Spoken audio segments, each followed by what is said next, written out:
especially the Prabhupada disciples who are kindly giving us their association, and other senior devotees present here.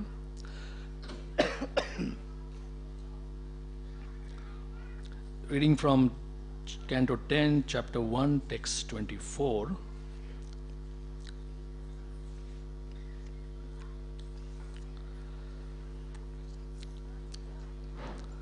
Vasudeva Kalananta Sahasravadana Swarat Agrato Bhavita Devo Hare Priya Chikirishaya. The first chapter, Shukadeva Goswami has just started the initial description of how and why Lord Krishna makes his advent in this material world. So this is what he says. Translation and purport by His Divine Grace A.C. Bhaktivedanta Swami Prabhupada. Translation: the foremost manifestation of Krishna is Sankarshan, who is known as Ananta. He is the origin of all incarnations within this material world. Previous to the appearance of Lord Krishna, this original Sankarshan will appear as Baladev, just to please the Supreme Lord Krishna in his transcendental pastimes. Srila Prabhupada's purport. Sri Baladev is the Supreme Personality of Godhead himself. He is equal in supremacy to the Supreme Lord. Yet, wherever Krishna appears, Sri Baladev appears as his brother, sometimes elder, sometimes younger. When Krishna appears, all his plenary expansions and other incarnations appear with him. This is elaborately explained in Chaitanya Charitamrita. This time, Baladev would appear before Krishna as Krishna's elder brother.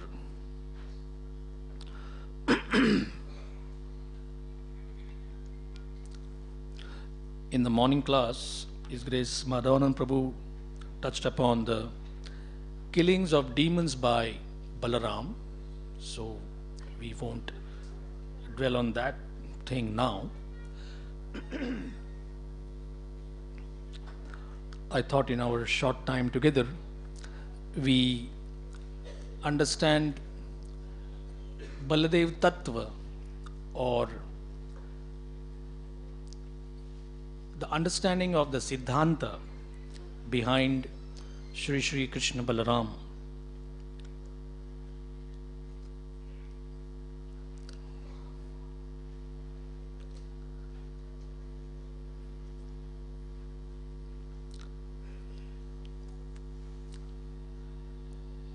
Kali Yuga is the time when all good qualities come to a very degraded state, and one way to understand that is to accept it as due to the force of time. The Srimad Bhagavatam says, Kalena Balina. The force of time is very powerful. One of Shakespeare's heroes says that I wasted time and now time is wasting me. So it's not so easy to just say a very strange way has developed in the West. If you ask somebody, how was that novel or how was that movie, and you get an answer, oh, it was good enough to kill a few hours. Strange that mortal man has this ambition to kill time. It also, from a deeper point of view, shows our desire to control what controls us.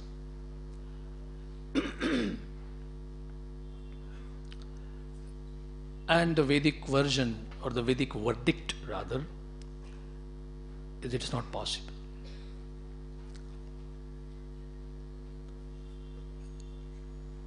In one lecture, Srila Prabhupada talks of birth, old age, disease and death, and says these are truths everywhere. He says no one can say, I have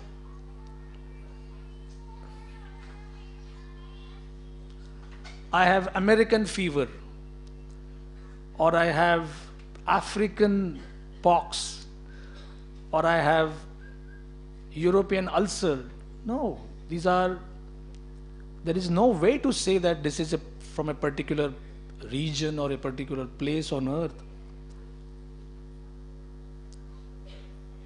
The way in which birth, old age, disease, death attack us is universal. And therefore, Srila Prabhupada kept on repeating that, solve these main problems. Birth, old age, disease, death.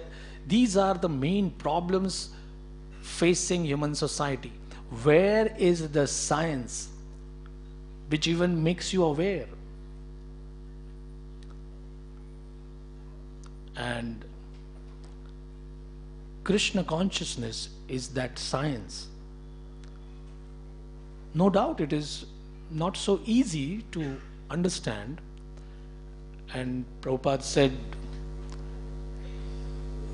in this world, in this Kali Yuga or in these times, it can easily be spread, it can easily be taught through culture.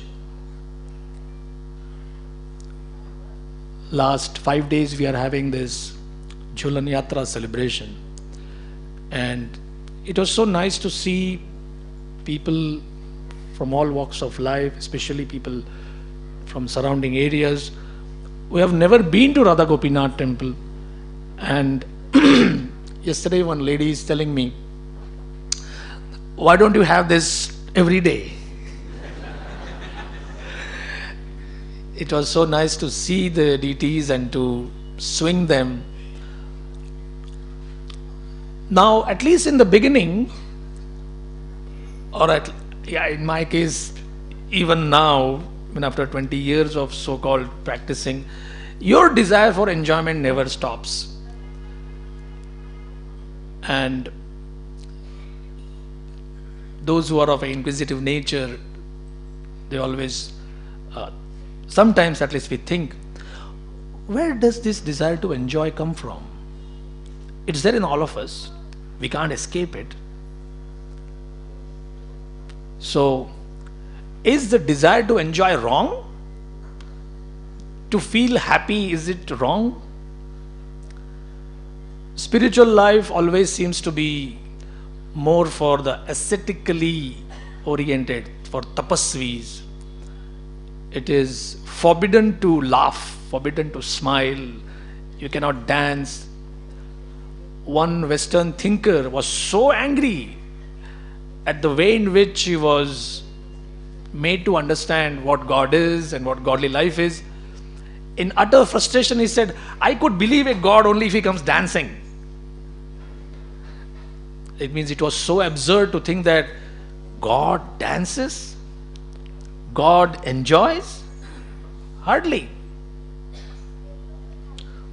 So we have this temple, we have these festivals, and it comes through the grace of Guru. Throughout Vedic literature, we have this understanding that we need a teacher. It is very much today, in the last few centuries rather, it is a common disease in this material world. It's not like 2000 years ago people were all for gurus and like that. But the way in which, I'll put it this way, modern day gurus who say there is no need of modern day gurus. These people are teachers in their own right.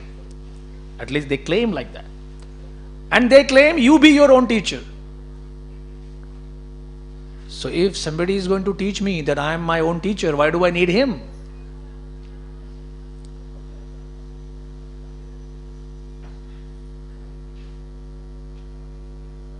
Balaram is the original teacher.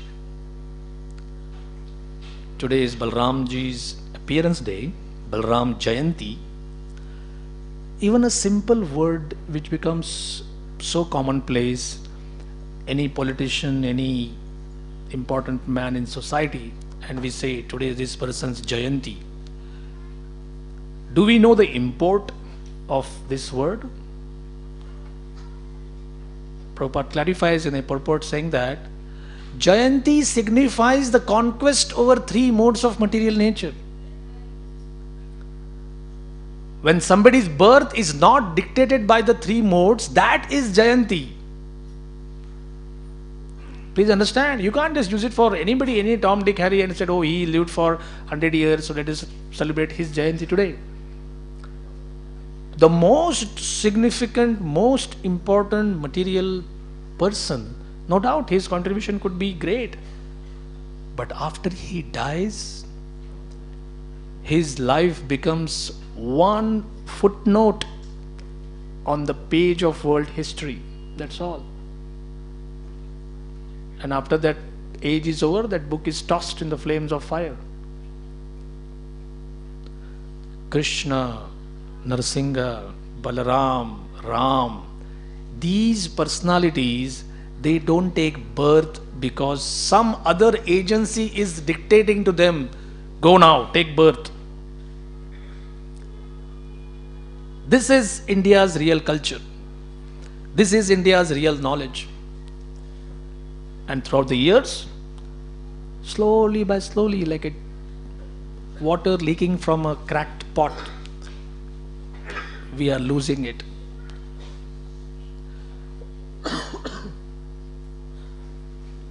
At least by Srila Prabhupada's grace, we have the knowledge here. So let us spend some time in trying to understand through the purports of Srila Prabhupada what exactly is Baladev Tattva. Balaram, as the name suggests, he has Bala, strength. How much strength? Unlimited strength. Bala is strength and Ram is enjoyment. He also enjoys.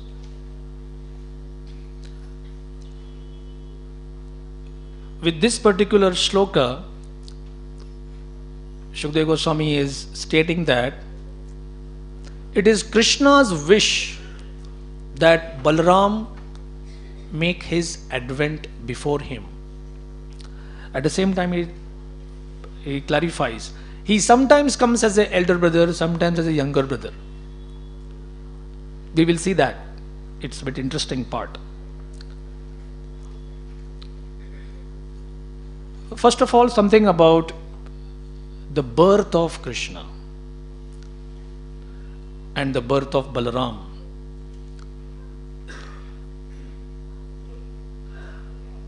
One of my dear friends who's a preacher, he was talking to a congregation, very simple people.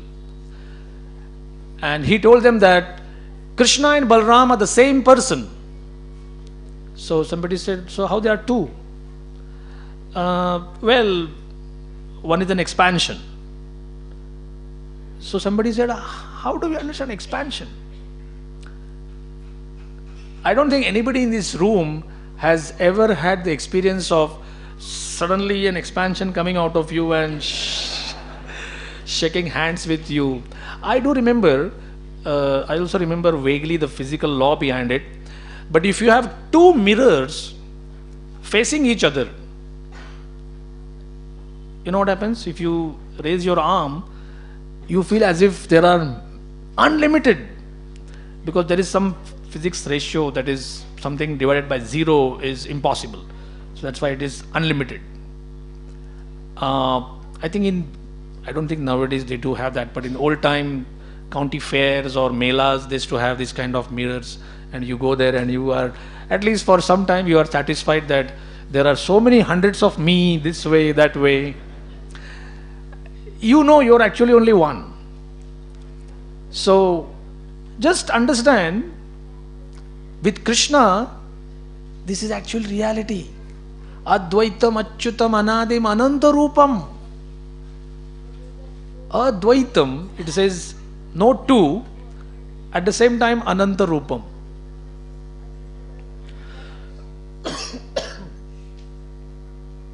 So Balaram is Krishna's first expansion. The correct name is, it's a Prakash. We know the Hindi word, Marathi word, Gujarati word Prakash, but in Sanskrit when it is used, it means separate person but not separate also. We see in Balaram's Leela, he thinks differently. He doesn't agree with Krishna all the time. He has his own ways of doing things, thinking things. At the same time and again throughout Srimad Bhagavatam, they are described as one. We Hindus, or to be more precise, followers of Sanatan Dharma, we are not pantheists. We don't say gods are many. The whole world is trying to brainwash us. You people, you worship many gods. And we say no. Powerful people can be many.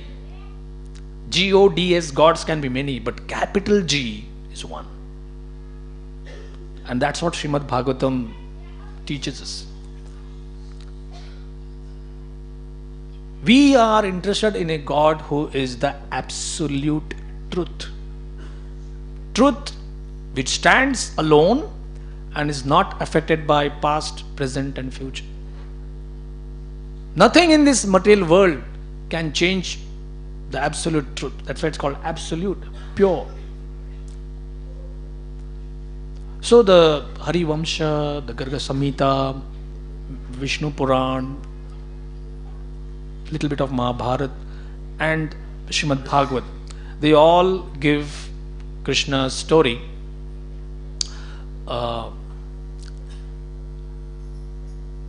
Once the earth was overburdened, Bharavataranayanye Bhuvo Nav Ivo Dadau. Why does the earth feel overburdened? This also is an irregularity. The earth has oceans, mountains, and how does it get overburdened? It gets overburdened with people who want to control her, and especially demoniac kings who have armies not to defend but to plunder, attack and cause unnecessary war and aggression. So the earth planet went to Brahma at Meru Parvat. He understood the emergency situation, said okay, we will pray. They went to the shore of the Milk Ocean and they prayed. And there, in the heart of Brahma, this message was relayed. Now it is time for the Supreme Lord to make his advent. So your emergency situation and the Lord's desire to advent, somehow they have both come together. Please remember, no emergency can force the Lord to come here. I'll give you a sampling of the mentality which can prevail today. One student said, is it true according to your Krishna conscious books that the Lord comes whenever there is problem? I said, I want to give a guarded yes. I said, what's your point? So he said, so let's have more problems so that he comes. You mentioned that there are 4 rules: no meat eating, no illicit sex, no gambling. So why not we have more of these rule breaking so that Krishna can actually come? I said, wow, spoken like a true Kali Yuga product. It's not you speaking, it's your mentality. So nobody can force God. Otherwise, if something can force him, something like you're sitting somewhere and say, hey, get up. That means there is a force. I remember I had gone to one court to represent our temple in some court matter. And one Havaldar came and said, Maharaj, get up. So I said, I haven't done anything yet, at least. She said, no, the judge is coming. I said, all right. It's protocol. You can't avoid it. You are in that place, you have to get up. So there is a force everywhere. We may not like something, we may grudgingly accept it, but that force is there. Here, the Lord is not under obligation. It's not like we can create as big a mess as we can, and it's up to Krishna to solve it. In fact, Prabhupada, through the teaching of the Acharyas, gives us this understanding. Does the Lord actually come to kill demons? We see that Balaram is very strong. We may need a bigger hammer to do a job. Like we have some devotees doing construction here. There is a knowledge in India about a blacksmith's hammer and a goldsmith's hammer. A goldsmith's hammer is like so very nice and tick, tick, tick. It just does some kind of tapping job on delicate ornaments. And a blacksmith's hammer is huge. You lift it up and bam, it's broken. So if it's a bigger demon, does Krishna has to come just because it is beyond anyone here? The Shastras are very clear. He doesn't have to come personally to do it. He has many powerful agencies. Parasya Shaktir Vividhaiva Shruyate. Still he comes. He clarifies in the Bhagavad Gita, Sambhavami Yuge Yuge. What does Yuge Yuge mean? Every Yuga I come. So since this was the time that Krishna has himself decided to come, let us understand the deep understanding behind what does it take for Krishna to personally come. I mentioned about a teacher. If somebody feels that he is beyond anybody's teachings or he doesn't need a guru, he has his own mind as his teacher, and that's worse. So Krishna sends Balaram in the beginning. The story is very popular. Vasudeva is a prince, Kshatriya, and is a pure devotee. He marries Devaki. Devaki's brother Kamsa is very happy on that occasion, at least officially, and wants to show how much he loves his sister. The procession goes on. There is a Akashvani. Kamsa, you fool! This sister of yours, she will bear 8 children, and the 8th one, I'll put it like this, her 8th child will be the cause of your death. And immediately he's very angry. He wants to kill her. Somehow Vasudeva, seeing the emergency, delays it. Vasudeva is a man of honor. Whatever he says, he will do. Now Vasudeva, Devaki are imprisoned.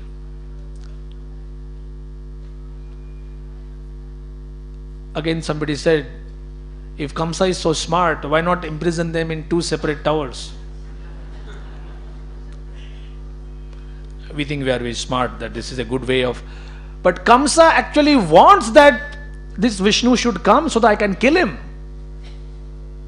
You and me don't understand. It's like we don't get that kind of demons nowadays. Those were the days when they were really good demons. He actually believes if he sees Vishnu, he can seize the opportunity and kill him. He says, never mind.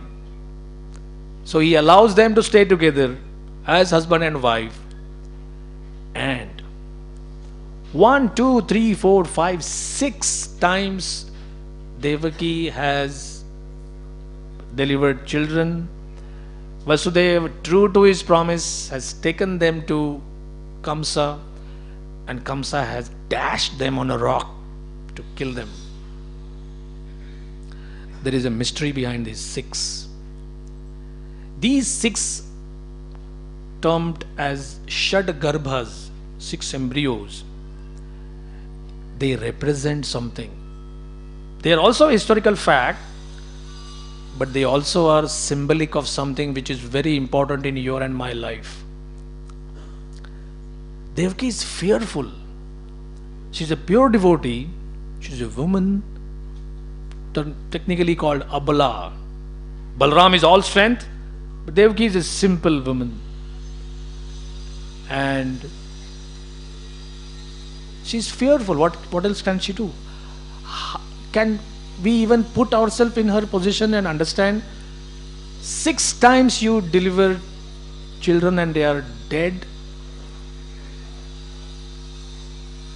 These 6 represent the 6 anarthas. Kama, Krodha, Lobha, Mada, Moha, Matsar, which are the enemy of any truth-seeking soul. And Devaki also is, her heart and then later her womb is the place where Krishna will be taking birth, where Krishna will appear. That means pure devotional service unto Krishna, if it has to appear, there has to be the complete negation of these 6 anarthas. So this is how Krishna arranged everything, that fear of material life is the beginning of that wisdom. Unless we fear material life, unless we have that kind of feeling that I'm not meant for this life here. This is not ignorant fear, this is fear in knowledge. Like even a scholar, he fears exams. Some of the most prolific performers have been asked that, when you give a performance, do you feel butterflies in your stomach? And they say, every time. And they say, it's good. It's good. One famous piano player, he was asked about, like we always have this thing, sadhana. Did you do your sadhana? Are you doing your sadhana? Sadhana. What does sadhana mean? It means devotional practice. Accepting something as to be done. Accepting something which not to be done. Why is it so important? Let us see if you understand. This performer is a very top class performer. He said, if I don't practice for a week, I can sense it.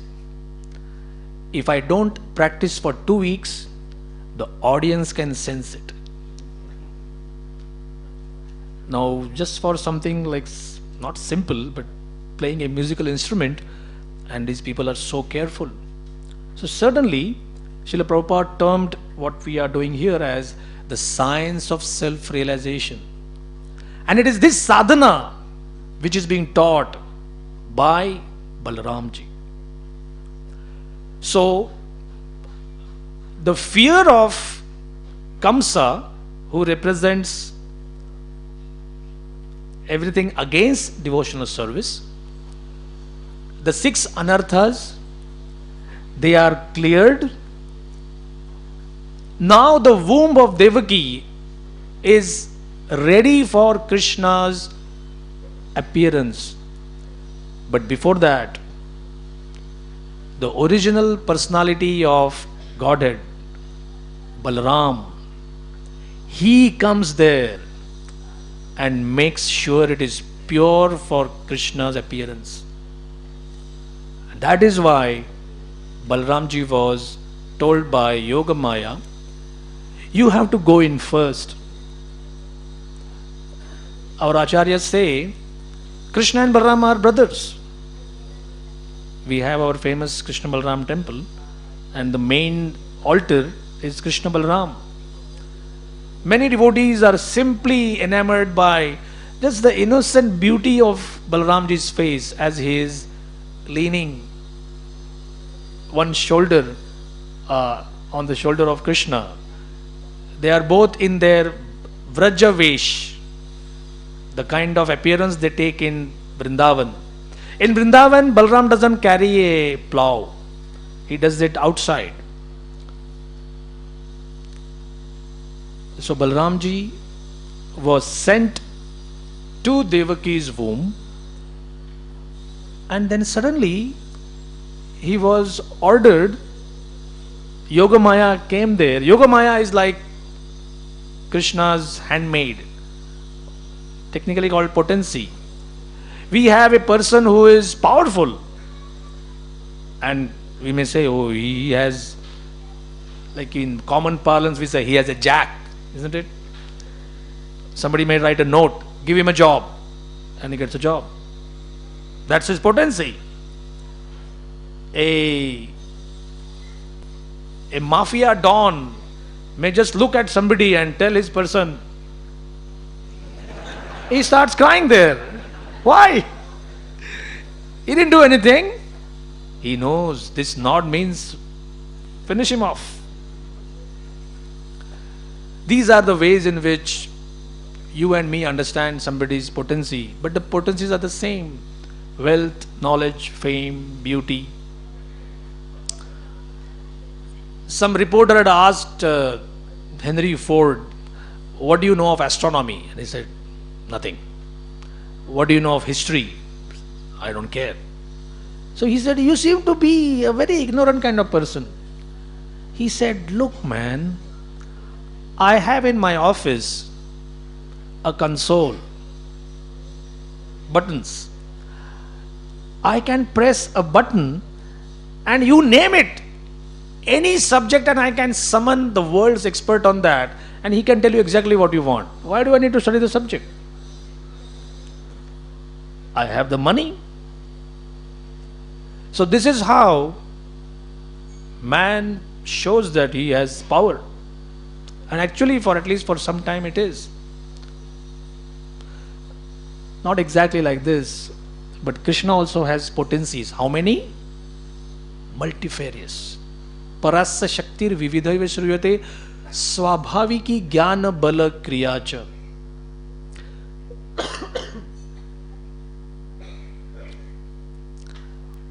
Many of you could be familiar on YouTube, about YouTube, and there are artists who show how they paint, and it's done with time-lapse photography. So you see like a rose being first just a sketch, and then colors.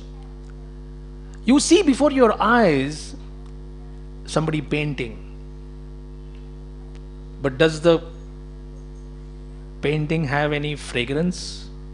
You say no. It's just a painting.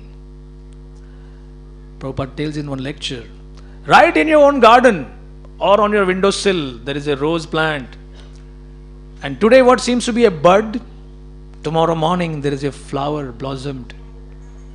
Who painted it? Who gave it the texture? Moreover, who gave it the fragrance? You may say, automatic. What do you mean automatic? A simple painting on a canvas and you can't believe that it came automatically. What makes a real flower have that? Prabhupada said, you don't have the eyes to see the artist. So this is what we mean by saying Parasya Shaktir Vividhaiva Shruyate. So Yoga Maya, the potency which bewilders us, you and me in this material world, is also Maya. And what works in the spiritual world is also Maya. So you may say, hey, then it's good. No, it's not good. This Maya keeps us separate from Krishna. That Maya joins you with Krishna. It's yoga. It's a joining Maya. It makes you happy.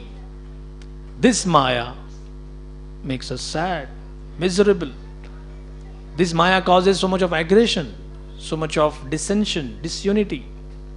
So this Yoga Maya was summoned and she was told, carry this embryo from Devaki's womb and transfer it beyond the Yamuna into another of Vasudev's wives, Rohini. And so it was obvious that Devaki is pregnant and she's going to give birth, her 7th pregnancy. And suddenly it was announced that seems like a miscarriage. Oh, it was no miscarriage. Balaramji came there to purify her womb and prepare the ground. Just like Guru, when we hear instructions from Guru, he prepares our heart. If we allow him, of course.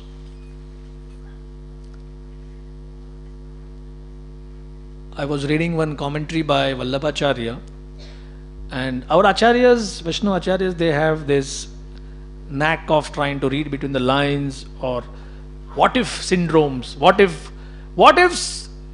Kamsa would have seen that it is Balramji who is there, who is born from, like there was no transfer from Devaki's womb to Rohini's womb.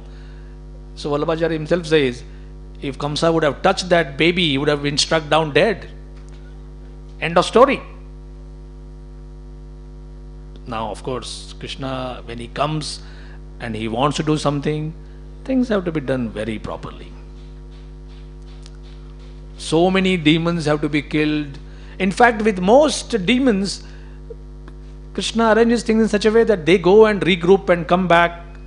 So rather than Krishna running after each and every sundry of them, he leaves that job to them. Anyway, that's a point, but this Acharya mentions that. So, things are still as they are, very bleak. Balaramji is transferred to the womb of Rohini. Krishna then takes the 8th slot, and Krishna is born. Then Vasudeva takes him, transfers him to Nanda Baba's palace, and thus we have Rama Krishna Yo. That's how the Sanskrit word comes here. That both of them began to grow in the palace of Nanda Maharaj. So that's how we know him, Balaram, as Rohini Kumar or Rohini Nandan. Krishna is called Yashoda Kumar or Yashoda Nandan, but they are the same.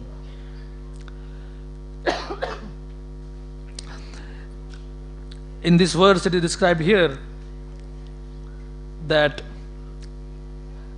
sometimes he becomes elder brother, sometimes Balaram becomes a younger brother. Why is that?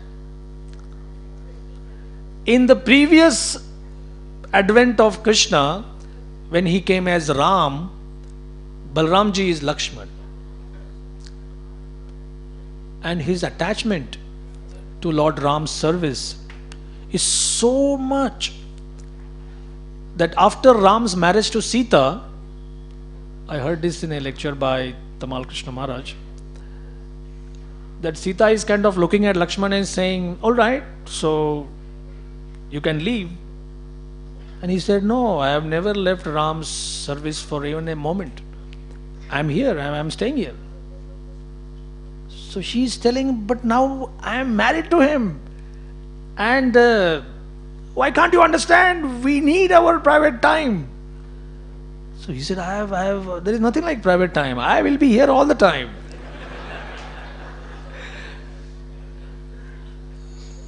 In fact, when they go for their Vanvas, it took Vasishtha Muni some mediation to intervene, and he said, Lakshman, when Ram is out of the hermitage, you be with him.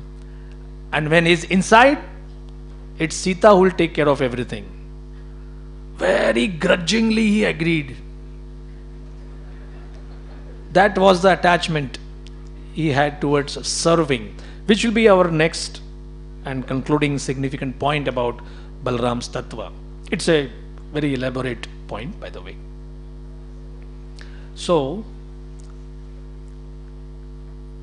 when that golden deer had come, Sita had used such heavy, harsh words on Lakshman. He was very distraught. Finally, Lord Ram killed Ravana, brought Sita back, and one day just told him, take her away. He said, what do you mean take her away? He says, take her away. For what reason? He says, no, I can't give any reason. And he is thinking, I can't even ask questions. I can't even get proper answers. Sita is pregnant at that time. And then he was again told that tell her that she can't come back. Somewhere during that time, Lakshman decides that never a younger brother again. This is too much. I can't handle it. Of course, Tamal Krishna Goswami, when he makes his point, he says that this is more like a Rasa Tattva explanation. There is no dissension up there. There is no disunity there. There is no quarreling in the spiritual world. Somebody might say, how bland. Everybody just is happy all the time. Won't you feel bored with happiness? Till the time you feel happy with this world's variety, you have to be here. No doubt about it. But the fact remains that there is quarreling, there is competition, but it is so sweet. It has its own taste. So Balaramji, when he gives his different opinions, it is not meant to show that he is separate, I am separate. Sometimes people see when they read Mahabharata, Krishna favors Arjun, Balaramji favors Duryodhan of all people. Krishna is thinking Subhadra should be married to Arjun. Balaram says no. Krishna defeats Rukmi. And Rukmi has said so many things against Krishna. Krishna cuts his hair into 5 various... He not cuts his hair, he just keeps hair in 5 places. Everything else he cuts. For a Kshatriya, a self-respecting Kshatriya, it's a big insult. So Balaramji comes there and says, hey, this is not proper. This is not proper at all. So we feel that at least they seem to have very different choices, very different very different views. Krishna is favoring that the Mahabharata war should be won by the Pandavas and they should be kings. And Balaramji sees that, he says there is no use telling these people not to fight. He says, anyway, he just goes out and goes on a pilgrimage. He comes only when Duryodhan and Duryodhan and Bhima are fighting. When you and me have that, the doctors call it schizophrenia. We think we are 2 people, or we think I have another personality in me, or I hear voices. So that's the royal road to the asylum. But Krishna doesn't have that kind of thing. This is for taste. You may say taste? What exactly taste? The first, foremost and all-encompassing attitude which Balaramji has is of service. Pure and simple. And that is exactly why this attitude of Balaram is sort of symbolized by the position of Guru Tattva. We all need gurus. Our gurus can be different people. But as Srila Prabhupada explains, Guru Tattva is one. There cannot be 2 gurus or 3 gurus, just like there cannot be 3 gods. God is one, Guru is one. But he appears in many forms. So Balaramji is the, Bhaktisiddhanta Swami Thakur used this word, supreme personality of servitor Godhead. Please think about it. There is a supreme personality of enjoyer Godhead, Krishna, and he is served by the supreme personality of servitor Godhead. He is the best master, Krishna, who is served by the best of servants, Balaramji.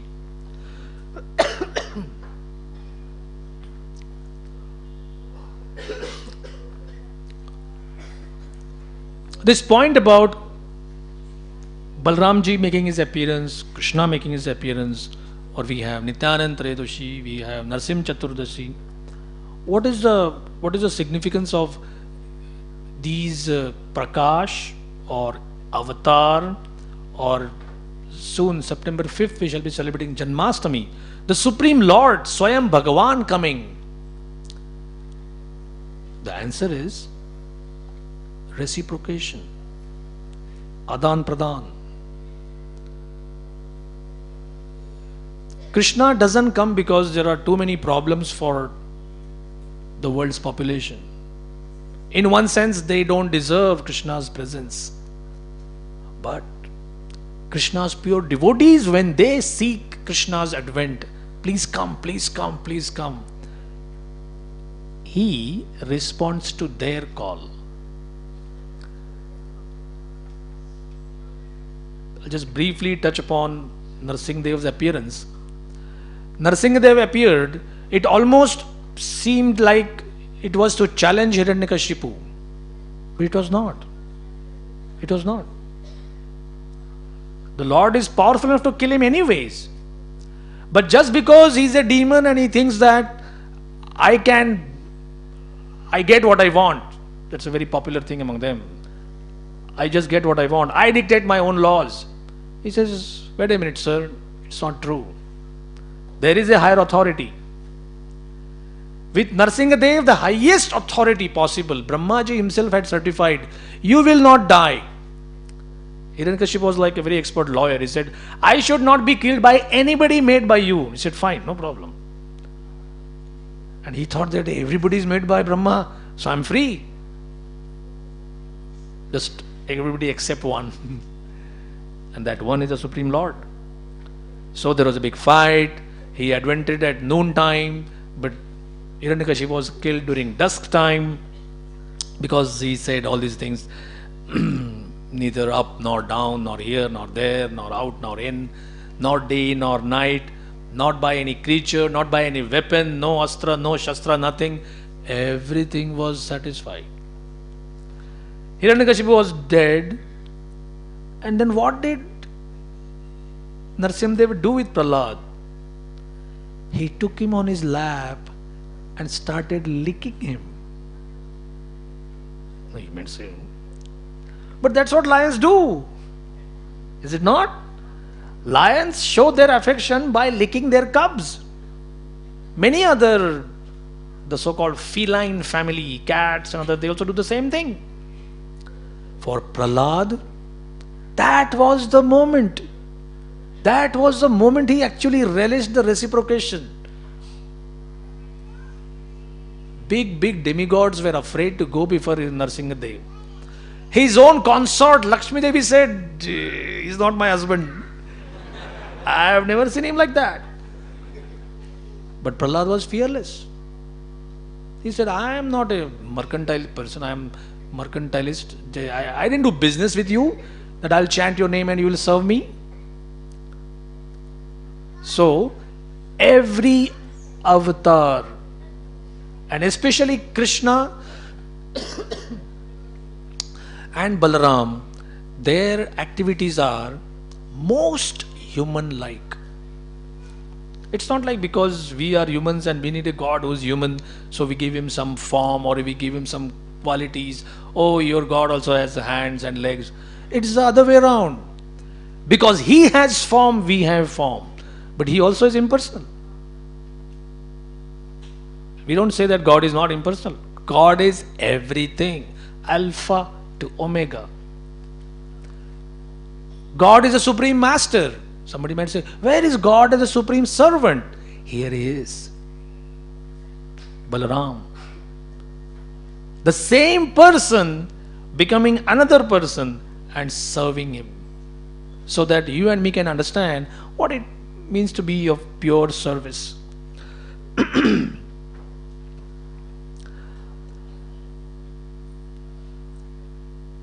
Krishna has 4 distinct qualities, Rupa Goswami has analyzed them very nicely, distinguishing him from other avatars or even other great personalities.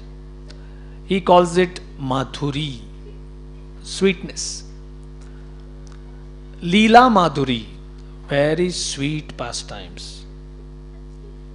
Prema Madhuri, the love which is exchanged, love of very high caliber. Venu Madhuri, Krishna's flute playing is unique. And Prema Madhuri, Rupa Madhuri, Krishna's personal beauty. So Leela, just see, all of these involve devotees. Leela, this word is bandied around like, it's like, oh, that's your Leela, or that's my Leela. No, sir, we don't have any Leelas. We have karma. Avidya, karma, sangya, anya, titiya, shakti, rishyate. We are forced, we are helpless. Leela means it has to be a higher potency. If Yogamaya is not involved in your appearance, might as well accept that it is Mahamaya's work. Devamrita Swami says that if you look in your mirror in the bathroom morning and you see a material body, it means you have made a mistake. So as long as you see a material body, the mistake is compounded. I thought it was only during Prabhupada's times. But just few months ago, some Baba, some Siddha meditating Baba, and he went into Samadhi. And predictably his followers were saying that Baba has reached Samadhi. The stench was overbearing. People are saying he's dead. They said no, he's in Samadhi. We have never seen Vaikuntha personalities when they go in Samadhi, ever the body emits some kind of foul smell. So, this thing is rooted.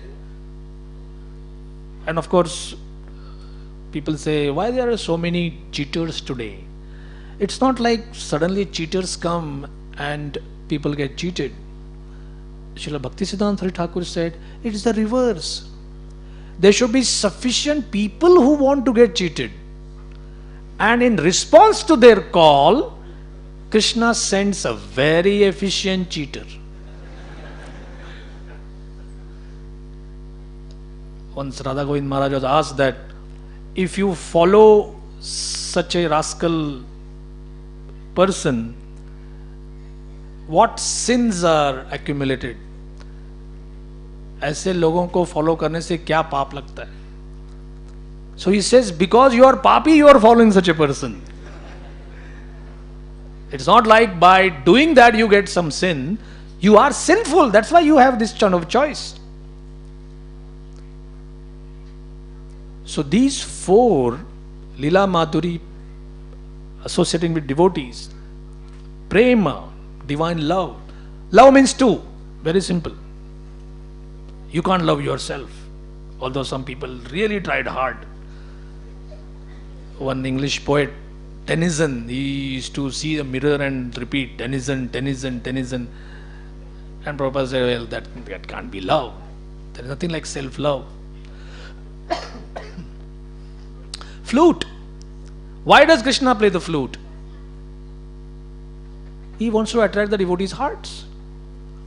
And Krishna's personal beauty, it is so amazing that this thing was, I don't think any mundane poet can understand this. The Chaitanya Charitamrita says, Krishna is beautiful. So all the devotees, especially the gopis, they see Krishna's face, which is beautiful, but they appreciating it, the beauty increases. So Krishna being more beautiful, the gopis see that and they start becoming more beautiful. Now we have no such we become jealous, isn't it? If somebody is even flaunted as very beautiful, you may say, what about that dimple there? What about that black spot there? In fact, mothers are so careful that nobody should be jealous or envious of their babies, they put a black spot. You know why is that? It is meant to absorb all the negative glances and negative energy. It's a fact. We can't stand any of Krishna's opulences, any of us. But when Krishna's beauty increases, the gopis' beauty increases. Seeing the gopis beautiful, Krishna again increases. And Krishna's Radha Goswami simply says, Ebe lage hoda hodi. In this way the competition ensues. It goes on increasing exponentially for an infinite amount of time. Now if somebody is enjoying in this way, who is serving? As we see, Balaramji is the most expert servitor. Some of you must be knowing there are 5 main rasas: Shanta, Dasya, Sakhya, Vatsalya, Madhurya. We see from the mood of Lakshman how intently he wants to serve Ram. Balaram serves Krishna in all 5 categories. First is Shanta.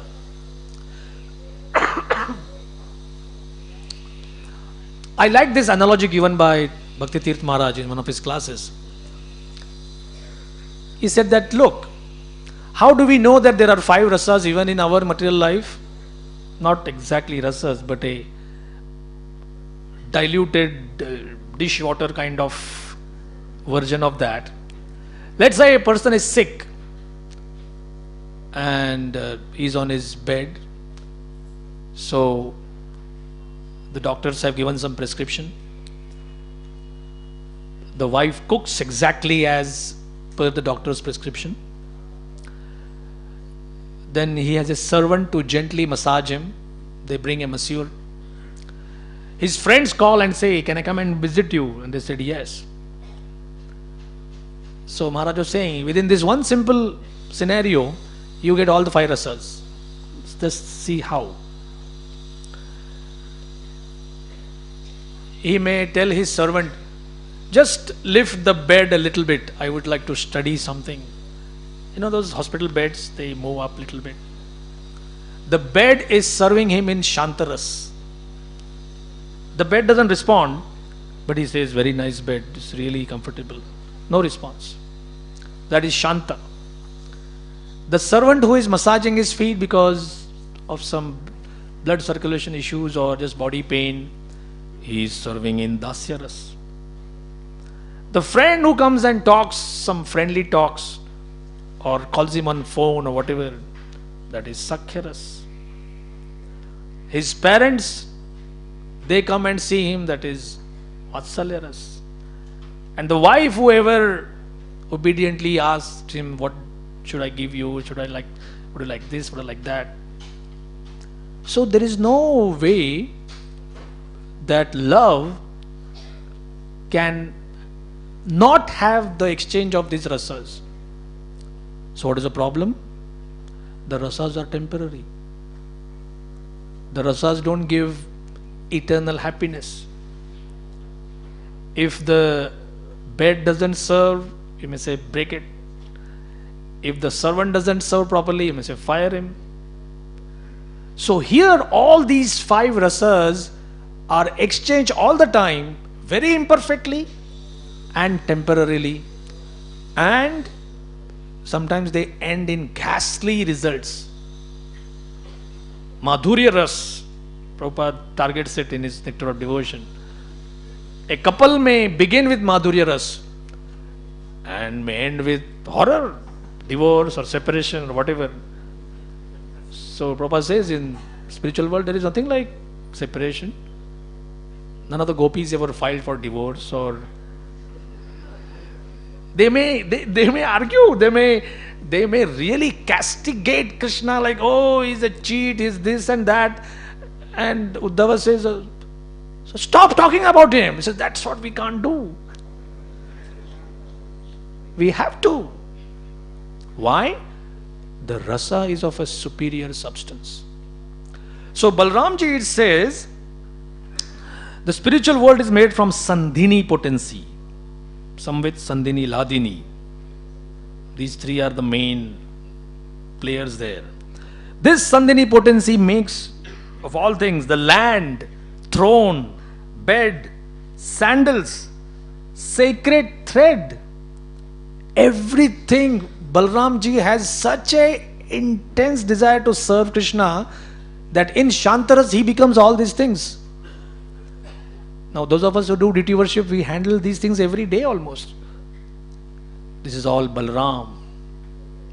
In our Sankirtan Yagya, when Krishna comes as Chaitanya Mahaprabhu, Balaramji is the drum.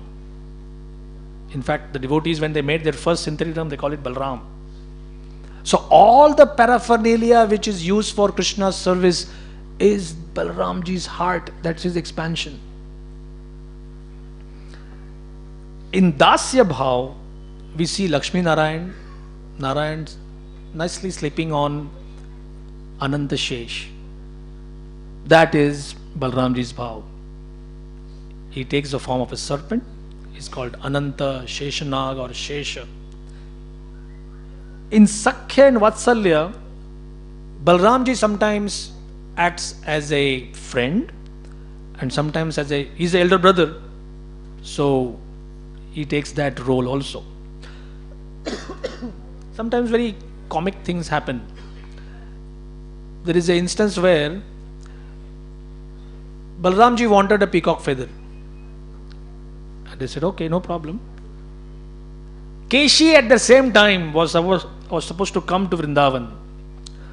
And he had his data that here is this boy, is very beautiful, ornamented, but the trademark thing is the peacock feather. So Balaramji saw this big giant horse coming at him, galloping, and he said, hey, what did I do? And of course, again, it's a Leela. So Keshi actually came and bashed him. Balaramji got struck by him. He removed his feather and said, Nahi re Baba, I don't want to imitate Krishna. Although he's powerful, this is that another instance where he doesn't want to take Krishna's position. And in Madhurya, again, Balaramji becomes Radharani's younger sister. Her name is Anang Manjari. Radharani has Sridham as her brother and Anang Manjari as her sister. That Anang Manjari actually is Balaramji's expansion. Just to serve Krishna and just to serve Krishna in the capacity of a participant in Madhurya Ras.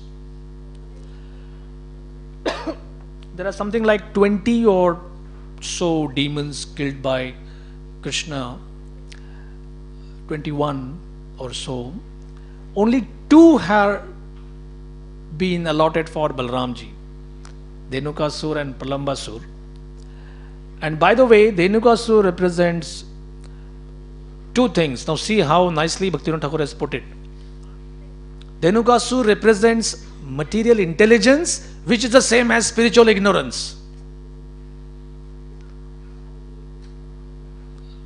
That is what the Vedas talk of anybody having pride on material intelligence.